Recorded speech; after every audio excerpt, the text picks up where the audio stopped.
তো আসুন আমরা চিৎসার সিন্ধু ভগবান শ্রী রাধে গোবিন্দের শ্রীচরণ কমলে ধ্যান করতে করতে আমরা শ্রীমদ্ ভাগবতের মধ্যে আমরা প্রবেশ করব। তো আজকে আমরা তো সুতমুনি শ্রীমদ্ ভাগবত কথা পরিবেশন করছেন। এখন সুতমুনি আরও একটি উদাহরণ দিলেন যে শ্রীমদ্ ভাগবত শ্রবণ করার ফলে কার কী উপকার হয়েছিল। তো আরেকটি তিনি গল্প তিনি পরিবেশন করলেন। সুতমুনি বলছেন যে দক্ষিণ ভারতে তুঙ্গভদ্রা নদীর তীরে একটা অনুপম নগর নামে একটা গ্রাম ছিল। সেখানে আত্মদেব নামক এক ব্রাহ্মণ বাস করতেন। তো আত্মদেব ব্রাহ্মণ খুবই শান্তশিষ্ট ছিলেন। তার স্ত্রীর নাম ছিল ধুন্দলি। তো ধুন্দলি ছিলেন খুবই লড়াই ঝগড়া অশান্তি লেগেই থাকতো। সবসময় লোকের সাথে লড়াই ঝগড়া করতেন, পরনিন্দা পরচর্চা এসব নিয়েই থাকতো। তো এখন আত্মদেব ব্রাহ্মণ তাকে অনেক চেষ্টা করেও শান্ত করতে পারেননি। এখন তিনি নিজের মনে তিনি ভগবানের ভজন সাধন করতে থাকেন, কিন্তু আত্মদেবের মনে একটা দুঃখ ছিল যে তার কোনো সন্তান ছিল না। এটা তার পরম দুঃখ ছিল। তো তিনি একদিন কী করলেন, মনের দুঃখে তুঙ্গভদ্রা নদীর তীরে গিয়ে তিনি তুঙ্গভদ্রা নদীতে আত্মহত্যা করবেন বলে ঠিক করেছেন। এমন সময় এক সাধু মহারাজের সঙ্গে তার সাক্ষাৎ হলো। তখন সাধু বাবা তিনি যদি না আত্মহত্যা করতে যাবেন, তখন সাধু বাবা তাকে বারণ করলেন, বললেন, দেখো তুমি কেন আত্মহত্যা করতে যাবে? তোমার পুত্র সন্তান নেই তো কি আছে, ভগবানকেই পুত্র বলে মনে করো এবং তাকে আরাধনা করো। তো আত্মদেবের তাতে কোনো শান্তি নেই। আত্মদেব তার সন্তান চায়, সন্তান নাহলে তার কোনো শান্তি হবে না।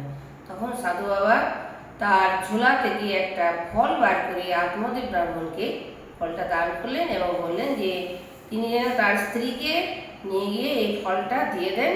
তার স্ত্রী এই ফলটা খেলে তিনি পুত্র সন্তান লাভ করবেন।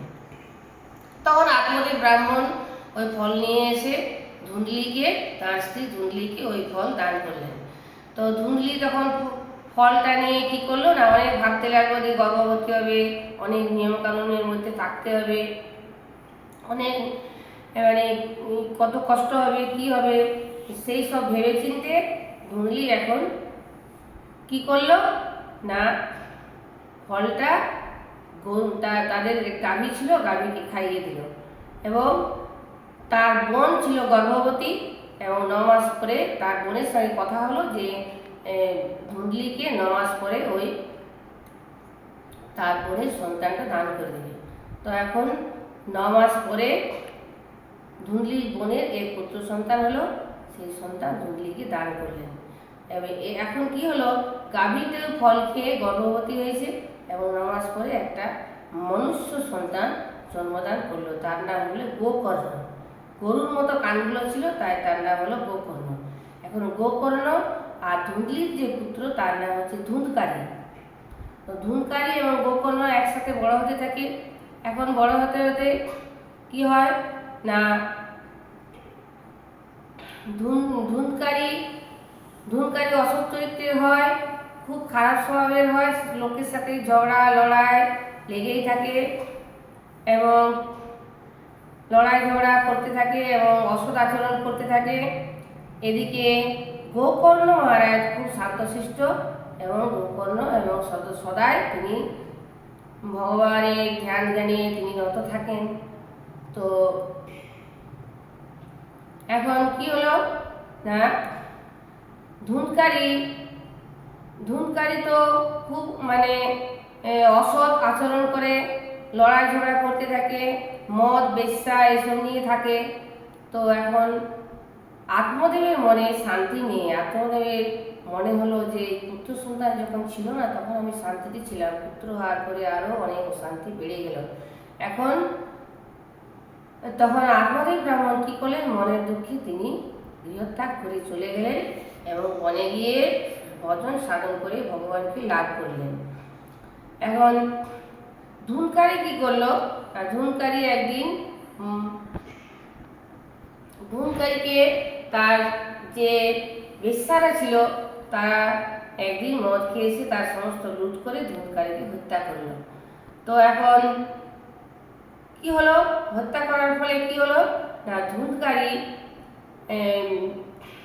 কি হলো না, রাক্ষস যোনি প্রাপ্ত হলেন। এখন তিনি গোকর্ণ মহারাজকে, গোকর্ণ সদাই শান্তশিষ্ট ভগবানের ধ্যান জ্ঞানে রত থাকেন।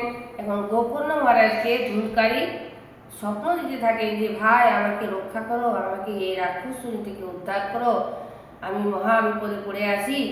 তো ধূলকারী তখন গোকর্ণ মহারাজ কী করছে না 100 বার গয়াতে পিণ্ডদান করলো ধূমকারী উদ্ধারের জন্য, কিন্তু কোনো লাভ হলো না।